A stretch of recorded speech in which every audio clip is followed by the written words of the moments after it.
आदमी को जिंदा रहने के लिए, सरवाइव करने के लिए सिर्फ और सिर्फ पेड़ ही चाहिए, क्योंकि पेड़ ऑक्सीजन देता है और आप जो कार्बन डाइऑक्साइड निकालते हो वो अब्जॉर्ब करता है।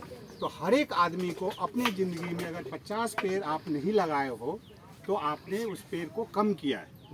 ठीक है, तो ये याद रखना, कहीं पे भी जाओ एटलीस्ट पेड़ लगाते जाओ, क्योंकि आपके जिंदा रहने के लिए बहुत जरूरी है। तो सर की बात साधा कावळा काय म्हणतो? और अभी पता है आपको, इंडिया में एवरेज हमारे पास 25 ही पेड़ हैं पर पर्सन। तो उसको डबल करना है। तो आगे आने वाले आपके जिंदा रहने के लिए, आपके बच्चे को जिंदा रहने के लिए हमें डबल फॉरेस्टेशन करना पड़ेगा, तभी आप जिंदा रह सकते हैं। नहीं तो नहीं आप देखोगे यहाँ पे ये प्लांट्स का कितना इम्पोर्टेंस है।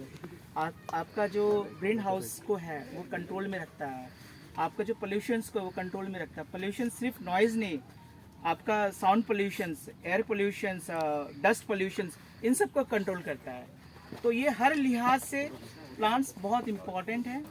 अपनी ज़िंदगी में प्लांट्स ज़रूर लगानी चाहिए हम लोगों को, और उसका प्रोटेक्शन जहाँ तक हो सके वो करनी चाहिए अपने। बेसिकली क्या होता है, अभी ग्रीन हाउस इफेक्ट के बारे में थोड़ा बताना चाहूँगा, आपको आगे काम में आएगा। बेसिकली क्या होता है कि हमें जो ऑक्सीजन आ रही है ना, तो 50% ऑक्सीजन हमें जंगलों से आती है और 50% ऑक्सीजन हमें समुद्र से आती है। समुद्र से कैसे आती है? समुद्र के अंदर जो वनस्पति होती है ना, उसी से ऑक्सीजन आती है। अभी क्या हो रहा है, हमने जंगल कट कर दिए, तो 10% जंगल हमारे पास बाकी है, तो ऑक्सीजन के ऑलरेडी मित्रा, तो उसकी वजह से क्या होगा, CO2 जो बाहर पड़ रहा है ना, वो खींच नहीं पा रहे। उसकी वजह से वो सेटल हो के ऊपर जाता है और फिर सूर्य के जो किरण आते हैं हीट दे के वो वापस नहीं जा पा रहे, तो उसकी वजह से पूरा एटमॉस्फेयर हमारा चेंज हो गया है। तो हर मतलब अभी ऐसा है कि 2036 तक ये 1 डिग्री का है ना, अभी 1.5 डिग्री तक जाएगा, और 2100 तक बोलते हैं कि 2 डिग्री एक बार चला गया तो फिर ये संभलेगा नहीं, क्योंकि हमारे ग्लेशियर्स मेल्ट होना चालू हो जाएंगे, ग्लेशियर्स का पानी समुद्र में आएगा, समुद्र का पूरा करंट सिस्टम है वो चेंज हो जाएगा, तो हम उस कगार में है बेसिकली। तो इसीलिए हमें ज़्यादा एफर्ट्स डालना है और इसके लिए जितना हम ग्रीनरी कर सकते उतना करना चाहिए हम लोगों ने। आपका पढ़ाई, आपके जमीन, आपका धन, सब कुछ वैसा ही रह जाएगा अगर पेड़ नहीं रहेगा। आप समझो, 2 ही तरह के लोग होते हैं, एक वेजिटेरियन होता है, एक नॉन वेजिटेरियन होता है। वेजिटेरियन सिंपल पेड़ के जो भी पेड़ पौधे वो खाते हैं। नॉन वेजिटेरियन भी जो जानवर होते हैं वो भी तो पेड़ पौधे ही खा करके आपको मटन देते हैं या मीट देते हैं। तो आपके सर्वाइवल के लिए, हम सबके सर्वाइवल के लिए पेड़ बहुत जरूरी है।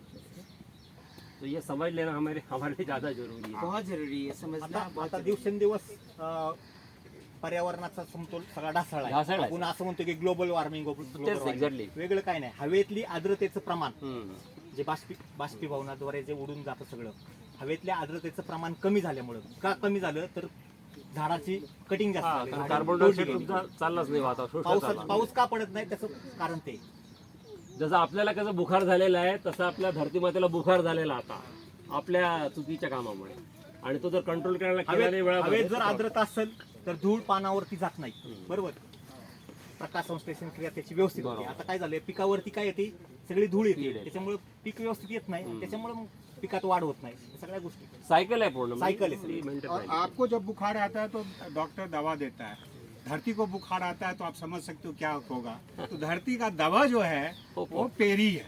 आप पेड़ लगाओ, धरती को बुखार नहीं आएगी और आप सर्वाइव सही सलामत रहोगे। खूप छान माहिती